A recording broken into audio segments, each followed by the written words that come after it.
대전평화교회와 한신교회 교우들을 위한 새벽 말씀 나눔입니다. 오늘은 2023년 3월 13일 월요일입니다. 오늘 하루 하나님의 크신 은총과 위로하심과 복주심이 말씀을 들으시는 여러분들과 함께 하시기를 소망합니다. 오늘 우리가 함께 나눌 말씀은 창세기 24장 2절로부터 8절까지 말씀입니다. 창세기 24장 2절로부터 8절까지 말씀입니다. 아브라함이 자기 집 모든 소유를 맡아보는 늙은 종에게 말하였다. 너의 손을 나의 다리 사이에 넣어라. 나는 내가 하늘의 하나님, 땅의 하나님이신 주님을 두고서 맹세하기를 바란다.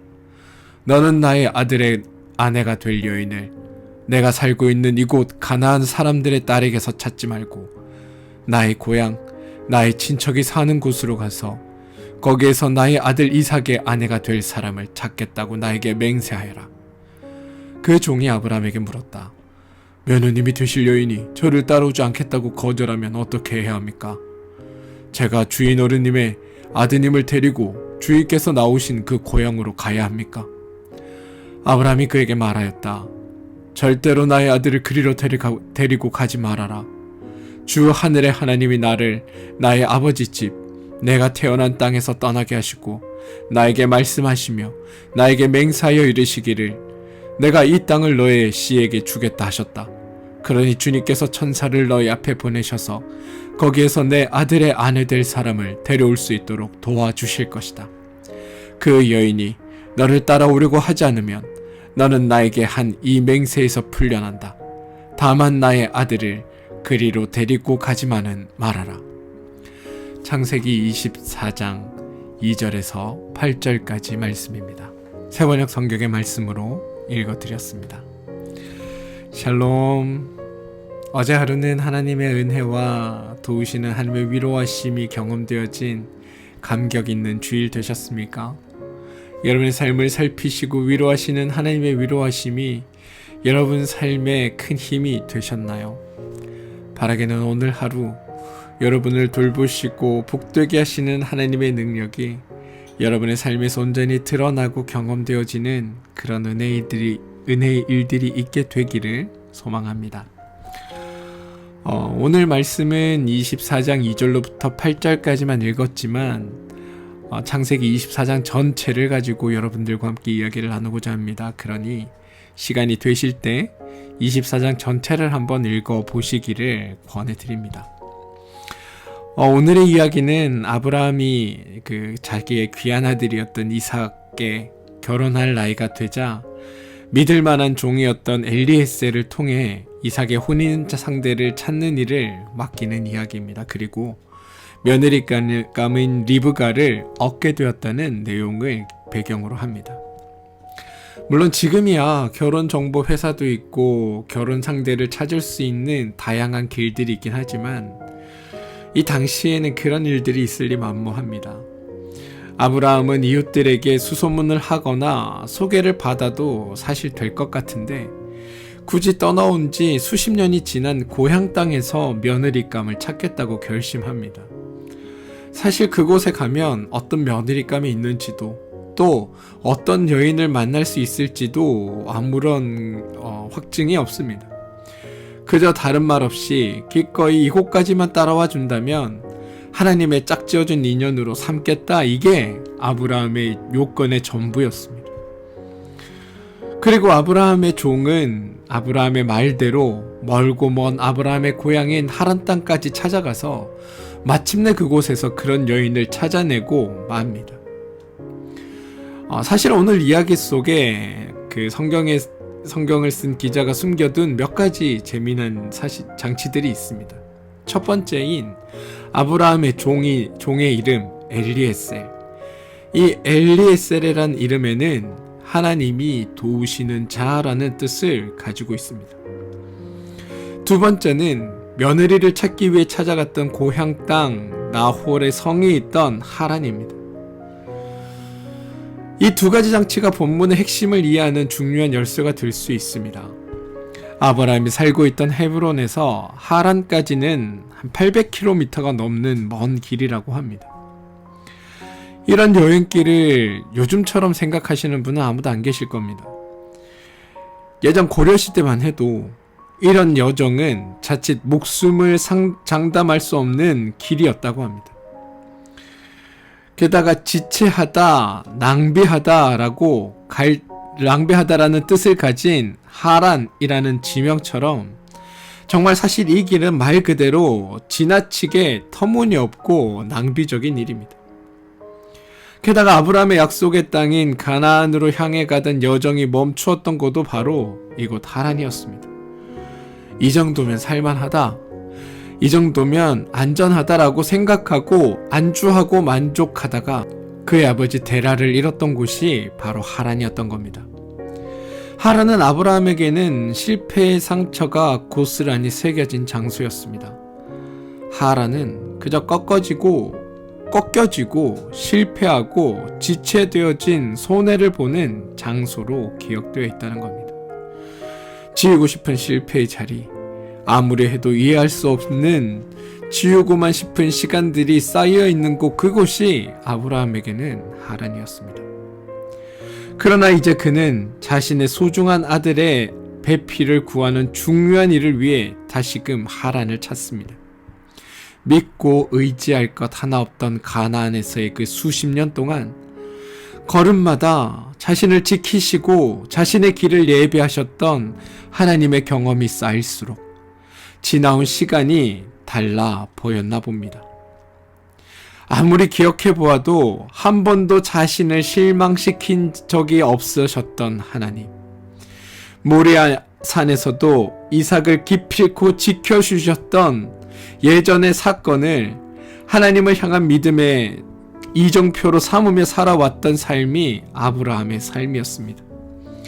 인생길이 하나님께 있음이 믿어지니 이제 하란은 더 이상 실패의 자리가 아니었던 겁니다.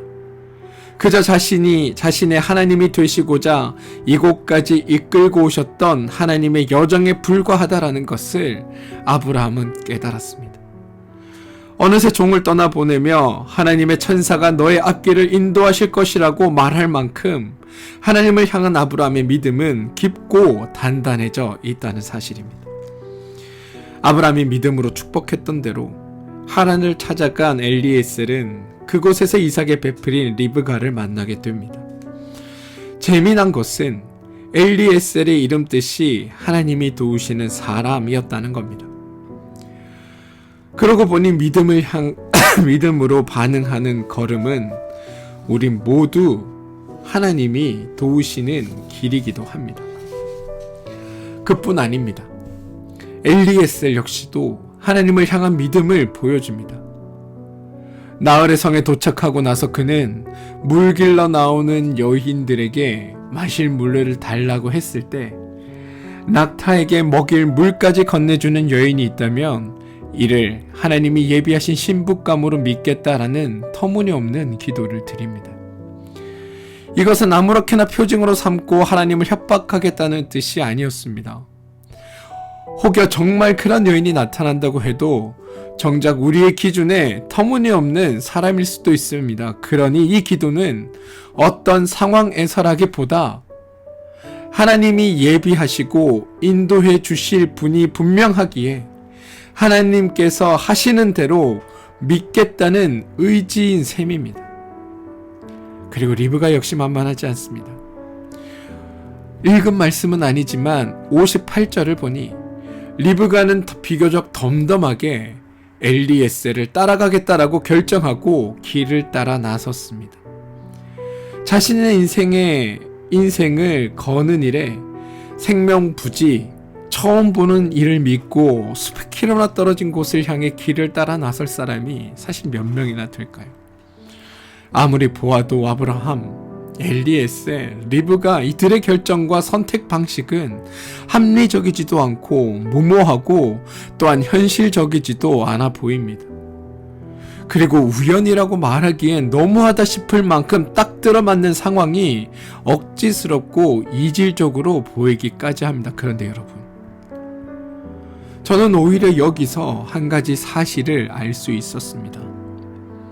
비록 지체되고 낭비되는 어리석은 것처럼 보이는 길이라 할지라도 하나님의 약속을 믿고 묵묵하게 걸어가는 사람들에게는 하나님의 은혜가 경험되어지고 그 경험은 결코 낭비되지 않는 선한 결과로 다가온다는 사실 말입니다. 필요는 우연이라는 옷을 입고 있는 옷과 같다는 말처럼 하나님의 필요는 그를 믿고 걷는 사람들의 우연 같은 걸음 위에 새겨지는 법입니다. 저마다 삶의 방식이나 결은 모두 다르지만 그들의 선택은 모두 하나님은 선하신 분이라는 그들의 경험이 없었다면 있을 수 없는 것들이었다는 겁니다. 하나님을 제외하고 보면 믿음의 길이란 우리에게 늘 너무 더디 가는 길, 어느 순간 멈추었던 것처럼 보이고 실패가 뻔한 망한 길처럼 보이게 될 때들이 종종 있습니다. 그러나 하나님은 선하시다는 그 믿음을 가지고 보면 믿음의 선택은 늘 우리에게 자유와 평안을 가져다 줍니다. 자기 성취, 자기 스스로를 구원해야 된다고 내몰릴 수밖에 없는 우리는 사라지고 우리를 지키시고 인도하셔서 반드시 선한 결과로 이끄시는 하나님만이 우리 삶에 남게 되는 것입니다. 사랑하는 성도 여러분, 돌이켜보면 우리는 아브라함보다 더 복된 사람들 아닙니까? 아브라함은 약속 하나만 붙들고 하나님을 따라 나서야 했지만 우리는 이미 그 약속을 믿고 따라 나선 이들에게 어떤 일이 있었는지를 수많은 믿음의 선조들을 통해 보았고 우리의 길이 되어주신 예수 그리스도를 따르면 된다고 우리는 말씀을 통해 이미 배웠기 때문입니다.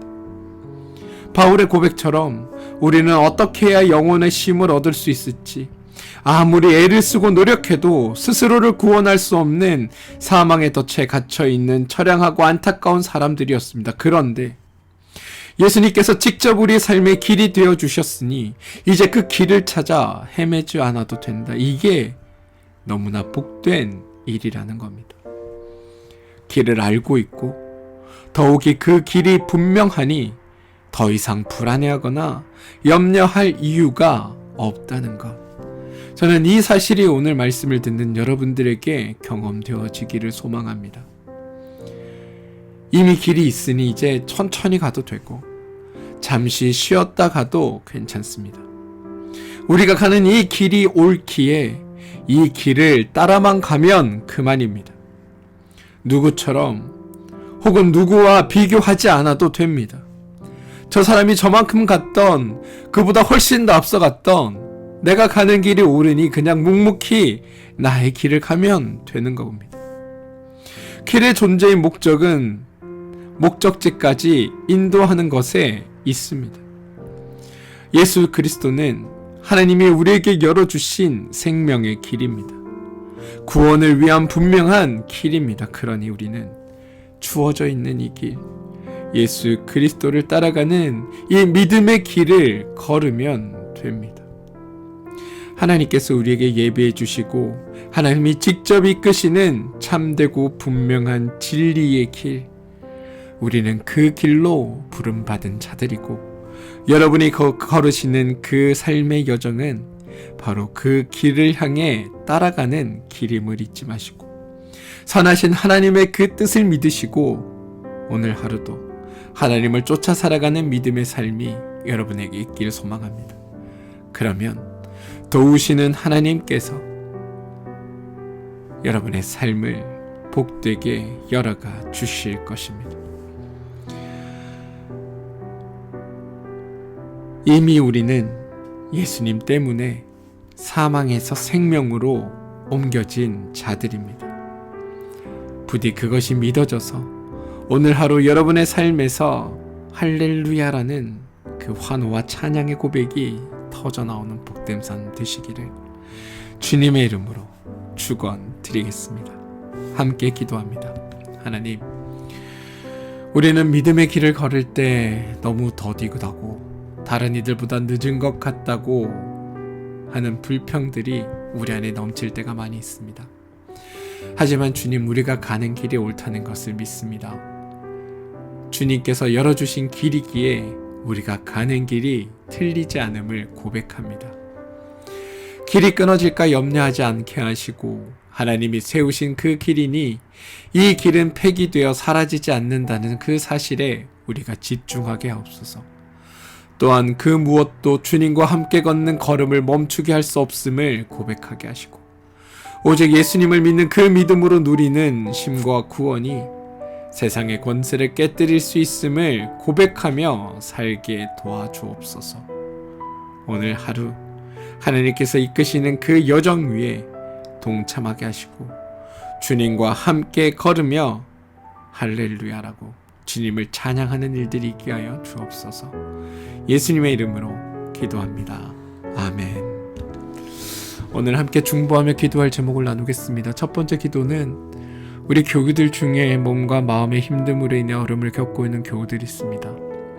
그 교우들을 위해 우리 이 시간 함께 기도하길 소망합니다.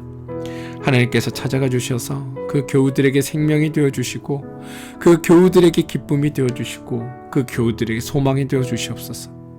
육신의 연약함을 하나님 안에서 회복되는 시간으로 만들어가고 지금 겪고 있는 이 육신의 어려움이 하나님께서 힘주시고 능력 주시라는 분을 깨닫게 되는 시간임을 기억하게 우리 교우들이 기억할 수 있게 해달라고 기도하시고 삶의 어려움이나 마음의 상처로 고단을 겪고 있는 이들에게는 지금의 시간들 뒤에 올 하나님의 기쁨과 복이 있음을 깨닫게 하고 그것으로 인해 지금의 이 어려움들을 묵묵히 견디어 나가는 기쁨이 그들에게 있게 해달라고 우리 함께 기도하길 소망합니다.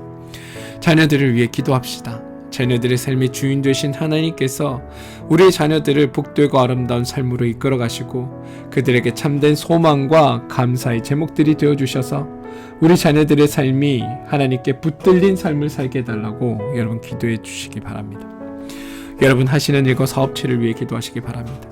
여러분이 하시는 일과 그 사업체는 하나님의 뜻과 하나님의 소망이 드러나며 하나님 안에서 하나님의 계획하심이 나타나는 그 자리임을 깨닫게 되기를, 하는 일과 사업체를 통해 이루어 가실 하나님의 크신 계획과 꿈이 있다는 사실을 발견하는 자리가 되고 그 하는 일과 사업체를 통해 복되고 감사한 일들을 고백하며 살아가는 일이 있게 해달라고 여러분 기도해 주시기 바랍니다. 교회를 위해 기도해 주십시오. 한신교회와 평화교회가 하나님의 손에 붙들린 교회로 쓰임받고 두 교회 위에 은혜 베푸실 하나님께서 두 교회를 복되게 하실 하나님께서 두 교회에게 크신 은총과 은혜를 베풀어 주시기를 기도해 주시기 바랍니다. 또한 섬기는 목회자들과 목회자들의 가정을 위해서 여러분들 기도해 주시기를 부탁드립니다. 나라와 민족을 위해 기도해 주시고 이 땅에 온전한 평화와 참된 소망이 깃들게 해달라고 기도해 주십시오. 러시아와 우크라이나 전쟁이 빨리 종식되고 참 평화가 이 땅에 깃들기를, 그리고 튀르키예와 시리아의 그 지진으로 인해 힘겨워하는 이들에게 참된 위로와 기쁨이 넘치게 되게 해달라고 우리 함께 기도하며 나가길 소망합니다. 사랑하는 성도 여러분, 우리가 걷는 길은 결코 잘못 선택한 길이 아닙니다. 하나님이 이끄시는 길이며 하나님의 선한 계획 안에 포함되어 있는 길입니다. 비록 오늘의 삶이 나를 힘겹게 한다 할지라도 이것을 통해 더 크고 빛나는 일들로 만들어 가실 하나님을 기대하십시오. 우리 삶 끝에 참 소망으로 우리를 이끄실 하나님을 기대하며 사는 여러분들 되시길 소망합니다. 그리고 그런 여러분들에게 오늘 하나님은 여러분의 삶을 도우실 것입니다. 부디 복된 하루가 여러분들 삶에서 펼쳐지기를 주님의 이름으로 축원드립니다. 우리 함께 기도합니다.